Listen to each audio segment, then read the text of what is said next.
Gold, trusted gold buyers. మీరు తాకట్టు పెట్టిన బంగారాన్ని విడిపించి ఈ రోజు ఉన్న మార్కెట్ ధరకు కొనబడను. నమస్కారం, వెల్కమ్ టు ఐ డ్రీమ్. ధర్మ మార్గం విత్ విజిత కార్యక్రమానికి స్వాగతం.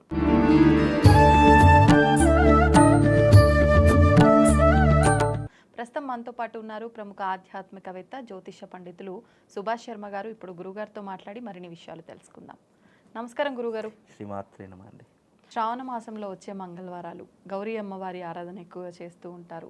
అంటే ఆడవాళ్ళు ఎక్కువగా వాళ్ళు సుమంగలిగా ఉండడం కోసం చేసే విధానమే ఈ మంగళవారాల పూజా విధానం. మరి ఈ వ్రత విధానాన్ని, ఈ నోముని పెళ్లి కాని స్త్రీలు ఆచరించకూడదా? అసలు ఈ నోము యొక్క సారాంశం ఏంటి, దాని వెనకాల ఉన్న ఆంతర్యం ఏంటి, వివరించండి. తప్పకుండా అండి. ముందుగా వీక్షిస్తున్న ప్రేక్షకులందరికీ శ్రీమాత్రే నమః, శ్రీ గురుభ్యో నమః. ఓం జ్ఞానినాంనపి చేతాంసి దేవి భగవతీ హిసా బలాయ కృషమోహాయ మహామాయ ప్రయశ్చతి. మనకు ప్రతి ఒక్క సాంప్రదాయంలో ప్రతి ఒక్క స్త్రీ అంటే ఒక సువాసిని తాను జీవితంలో కోరుకునేటటువంటిది ఏంటి అంటే సౌభాగ్యంగా ఉండాలి, నా యొక్క 5వ తనం అనేటటువంటిది నా చివరి శ్వాస వరకు ఉండాలి అని ప్రతి ఒక్క స్త్రీ కోరుకుంటుంది. అది హిందుత్వంలో ఉన్నటువంటి ఒక స్త్రీ యొక్క ధర్మం. అలాగే ఆ కోరిక ఏ రకంగా నెరవేరాలి అన్నదానికి నిదర్శనమే మనకున్నటువంటి పురాణాల యొక్క అనుసారం ప్రకారము ఏం చేస్తే ఒక స్త్రీ యొక్క సౌభాగ్యము ఆ భగవంతుడి యొక్క దయ వల్ల చల్లగా ఉంటుంది అని అంటే అది శ్రావణ మాసంలో వచ్చే మంగళగౌరీ దేవి యొక్క వ్రతం ద్వారా ఒక స్త్రీ సౌభాగ్యంగా ఉండడానికి అర్హతను పొందేటటువంటి వ్రతమే ఈ మంగళగౌరి యొక్క వ్రతము. ఇది కొత్తగా పెళ్ళైనటువంటి జంటలు 5 సంవత్సరాల పాటు చేసుకోవాలి. తర్వాత చేసుకోకపోయినా పెద్ద నష్టమేం లేదు. చేసుకుంటే మంచిది, చేసుకోకపోయినా పెద్ద. ఇది శాస్త్రం ఏంటో ఒక 5 సంవత్సరాలు మాత్రం తప్పనిసరిగా పెళ్ళైనటువంటి కొత్త జంటలు ఎవరైతే మొదటి 5 సంవత్సరాలు తప్పకుండా ఆచరణ చేసుకోవాలి. మనకు శ్రావణ మాసంలో 4 మంగళవారాలు వస్తాయి, ఒక్కొక్కసారి 5 కూడా రావచ్చు. కాబట్టి ప్రతి ఒక్క మంగళవారము మంగళగౌరీ దేవి యొక్క వ్రతాన్ని ఆచరణ చేసుకోవాలి. ఇది ఎవరు చేశారు? పురాణాల్లో మొట్టమొదటిసారి ఎవరు చేశారు అని అంటే ఎవరు చేశారు? ద్రౌపదీదేవి చేసింది. ద్రౌపదీదేవి తన యొక్క భర్తలు తాను అందరూ కూడా వనవాసానికి వెళ్ళేటటువంటి సమయంలో నా భర్తలకు ఎలాంటి అపాయం ఉండకూడదు, ఎలాంటి ఇబ్బంది ఉండకూడదు అని చెప్పి ద్రౌపదీదేవి కృష్ణుణ్ణి అడిగిందట.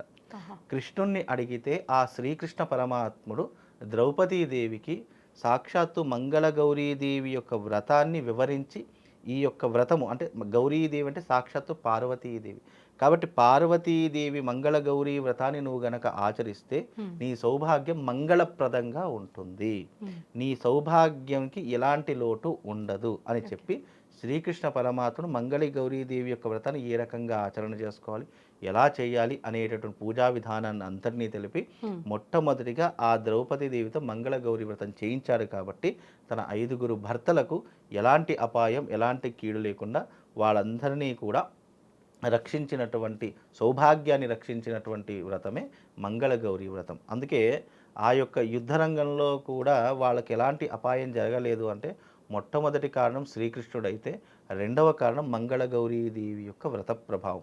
అందుకే మీకు భగవద్గీతలో ఎవరికీ తెలియనటువంటి రహస్యం ఏంటి అని అంటే కనుక ఆ యుద్ధం ఎవరి వల్ల గెలిచారు అని పాండవులు 5గురు కూడా వాదన చేసుకుంటే అప్పుడు వాళ్ళు ఈ యొక్క అంశాన్ని ఎవరు చెప్తారు ఎవరి వల్ల గెలిచాము అని అంటే మనకు భాగవతంలో ఎవరికి తెలియనటువంటి ఒక రహస్యమైనటువంటి స్టోరీ ఉంటుంది. ఆ స్టోరీ ఎవరికి తెలుస్తుంది అని అంటే కనుక అంటే ఈ యుద్ధరంగంలో ఎవరికి తెలుస్తుంది, ఎవరు ఈ యుద్ధరంగాన్ని పూర్తిగా చూసింది అని అంటే బార్బరికుడు అనేటటువంటి ఒక మహా తపస్వి.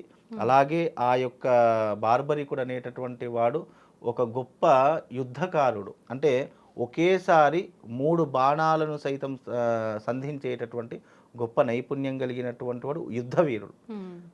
ఆ బార్బరికుడు ఒక క్షణంలో అంటే ఒక నిమిషంలో ఆ మొత్తం యుద్ధాన్ని అంతం చేసేటటువంటి గొప్పనైనటువంటి శక్తి కలవాడు. అలాంటి వాడు ఒకవేళ దీంట్లో మహాభారతంలో గనక ఉంటే ఈ యొక్క యుద్ధకాండలో ఉంటే పాండవులతో సహా నశించిపోతారు అనే ఒక భయంతో శ్రీకృష్ణుడు బార్బరికుడి దగ్గరికి వెళ్ళి ఏం కావాలి అని అడిగితే అప్పుడు బార్బరికుడు శ్రీకృష్ణ ఏం కావాలి అని అంటే నాకు నీ తల కావాలి అని కోరుకున్నాడట.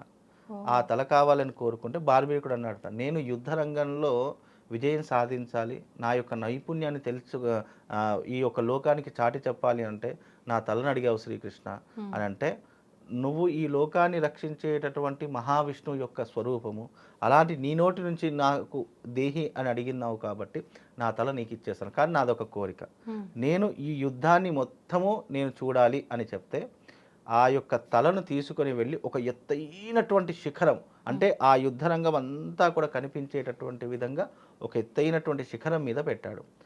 ఆ యుద్ధం అంతా చూస్తున్నాడు. కానీ ఆ బార్బరికుడికి ఎవరు కనిపిస్తున్నారు? పాండవులు కనిపించట్లేదు, కౌరవులు కనిపించట్లేదు, సైన్యం కనిపించట్లేదు, ఎవ్వరూ కనిపించట్లేదు.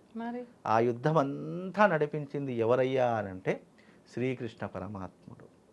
అలాగే ఆ యుద్ధంలో బాణాలు కనిపించట్లేదు, రథాలు కనిపించట్లేదు, ఎలాంటి ఆయుధాలు కనిపించట్లేదు. కనిపించేది ఏం కనిపిస్తుంది? సుదర్శన చక్రం కనిపిస్తుంది. అలాగే ఎవరు గొప్పవారు అని అంటే మీరెవ్వరు గొప్పవారు కాదు, దీనంతటికీ కారణం ఆ పరమాత్ముడు. ఆయన మీ వెంట ఉన్నాడు కాబట్టి మీ విజయం అనేది మీకు లభించింది. అలాగే ఆ యొక్క సుదర్శన చక్రంతో పాటు ఆ ద్రౌపది చేసినటువంటి వ్రతానికి నీకు ఉన్నటువంటిది ఏంటంటే మహాకాళీదేవి ఆ యొక్క రణరంగంలో ప్రతి ఒక్కరి యొక్క రక్తము తన యొక్క ఆ యొక్క బౌల్లో వేసుకొని అందరి రక్తాన్ని కూడా కింద పడకుండా ఆ బౌల్లో వేసుకొని తాగుతూ ఉన్నదట. అలా ఈ మహాకాళి ఎందుకు వచ్చిందంటే నీ ద్రౌపదీదేవి మీ యొక్క భర్తల యొక్క క్షేమం గురించి చేసింది కాబట్టి ఆ తల్లి కాళీ రూపం దాల్చి ఈ యుద్ధ రంగంలో అందరితో యుద్ధం చేసింది. అంటే ఆ రంగంలో కనిపించి యుద్ధ రంగంలో కనిపించి కేవలం శ్రీకృష్ణుడి యొక్క సుదర్శన చక్రం ఆ మహాకాళీదేవి యొక్క అవతారం అని బార్బరికుడు చెప్పారట. అందుకే ఈ యొక్క కథ వెనుక చాలా సారాంశం ఉంది. కాకపోతే ఏంటి అని అంటే కనుక ఈ మంగళగౌరీదేవి యొక్క వ్రతాన్ని ఎవరైతే ఆచరిస్తారో వాళ్ళు సౌభాగ్యంగా ఉంటారు అనేటటువంటి గుర్తుగా ఈ యొక్క విధానాన్ని ఏర్పాటు చేయడం జరిగింది. అది కూడా శ్రావణ మాసంలోనే ఎందుకు చేయాలి అని అంటే కనుక ఆ ద్రౌపదీదేవి కూడా శ్రావణ మాసంలో ఆచరించింది కాబట్టి ఈ యొక్క వ్రతాన్ని ఎవరైతే కొత్తగా పెళ్ళైనటువంటి జంటలు చేసుకుంటారో వాళ్ళ యొక్క భర్తలకు ఆయుష్, ఐశ్వర్యము, సంపద, ఇంట్లో ఆయురారోగ్యాదులు అన్నీ లభిస్తాయని చెప్పేసి ఈ మంగళగౌరీదేవి యొక్క వ్రతాన్ని చేసుకోవాలి అని శాస్త్రం. ఇప్పుడు కొత్తగా పెళ్ళైన వాళ్ళు కాకుండా విడిగా సుమంగళి స్త్రీలు ఎవరైనా ఆచరించాలి అన్ని మంగళవారాలు ఒక నోములాగా కాకుండా ఒక ఆరాధనలాగా అంటే ఏ రకంగా చేయొచ్చు అంటారు? అంటే మంగళగౌరీదేవి యొక్క వ్రతాలు కేవలం శ్రావణ మాసంలోనే వస్తాయి కాబట్టి ఇది అర్హత శ్రావణ మాసంలోనే చేసుకోవాలి.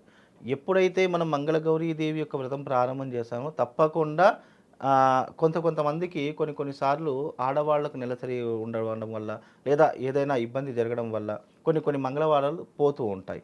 అలా జరిగినప్పుడు ఏంటి అని అంటే కనుక మళ్ళీ దాన్ని 6వ సంవత్సరానికి కలుపుకోవాలి. ఎక్కడి నుంచి 5 సంవత్సరాలు దీన్ని కంప్లీట్ చేసుకోవాలి. ఏదైనా ఆటంకం వచ్చి ఒక మంగళవారం పోయింది లేదా ఒక మాసం పోయింది అంటే దాని తరువాతి మాసంలో దాన్ని టాలీ చేసుకొని యథావిధిగా మంగళగౌరీదేవి యొక్క వ్రతాన్ని చేసుకోవాలి. అది కూడా నెలలో 4 సార్లు చేసుకుంటే చాలా మంచిది. లేదు కుదరలేదు నేను ఒక వారమే చేసుకోగలుగుతాను అంటే వాళ్ళ యొక్క సమయం, ఎందుకంటే వాళ్ళ సమయాన్ని బట్టి వాళ్ళ పద్ధతిని బట్టి ఎవరైతే ఎలా చేసుకుంటారో ఆ రకంగా చేసుకుంటే సరిపోతుంది. అది దేనికోసం చేసుకుంటారు, దీనికి ఉన్నటువంటి కారణం ఏంటి అని అంటే కనుక సౌభాగ్యం గురించి చేసుకునేటటువంటిది. ఆ తల్లి యొక్క చల్లని చూపు ఆ యొక్క భర్త మీద ఉండడానికి చేసుకునేటువంటి వ్రతమే మంగళగౌరీదేవి యొక్క వ్రతం. పేరులోనే ఉంది మంగళగౌరి అంటే మంగళప్రదమైనటువంటిది. మంగళము అంటే నానార్థాలు, శుభము వస్తుంది, అలాగే శుభముతో పాటు లాభము వస్తుంది, లాభముతో పాటు ఐశ్వర్యము అనేటటువంటిది వస్తుంది. మంగళప్రదం అనేటటువంటి వర్డ్ ఎందుకు వస్తుంది అని అంటే కనుక నీ జీవితంలో ఎలాంటి ఇబ్బందులు లేకుండా ఎలాంటి నెగిటివ్ ఇంపాక్ట్ లేకుండా నువ్వు ఆరోగ్యంగా ఐశ్వర్యవంతుడిగా బతకడానికి మంగళము అనేటటువంటిది ఒకటి వాడుతూ ఉంటాం. అందుకే మంగళగౌరి అంటే నీకు శుభాన్ని చేకూర్చేటటువంటిది. శుభము అంటే దానికి అనేక రకాల అర్థాలు వస్తూ ఉంటాయి. కాబట్టి ఈ వ్రతం చేసుకుంటే గనక ఆయురారోగ్యాదులతో పాటు కుటుంబము సౌఖ్యంగా ఉంటుంది, భర్త యొక్క ఆయుష్ పెరుగుతుంది, ఆడవాళ్లకు సౌభాగ్యం అనేటువంటి సమృద్ధిగా ఉంటుంది. ధన్యవాదాలండి Srimata. And for more videos, Please subscribe to iDream. Please subscribe to iDream. Please subscribe iDream. And please subscribe to iDream. For more videos, subscribe to iDream. please like, share and subscribe to the channel. Congratulations, iDream. Subscribe to iDream. Subscribe to iDream. So subscribe to iDream Media. iDream team అందరికి huge congratulations. Please subscribe iDream Media. Please subscribe to iDream. Subscribe iDream. Please subscribe to iDream. I dream అంటే నా కళల ఛానల్ను subscribe చేసుకున్న నోరు తిరుగుతలేదు మీరైతే గంట గుర్తు కొట్టండి. For more such videos, please subscribe to iDream. Subscribe to iDream. Please subscribe to iDream. Please subscribe iDream Media. Please do subscribe to iDream. Please subscribe to iDream Media. For best entertainment and information, please subscribe iDream. And don't forget to subscribe to iDream.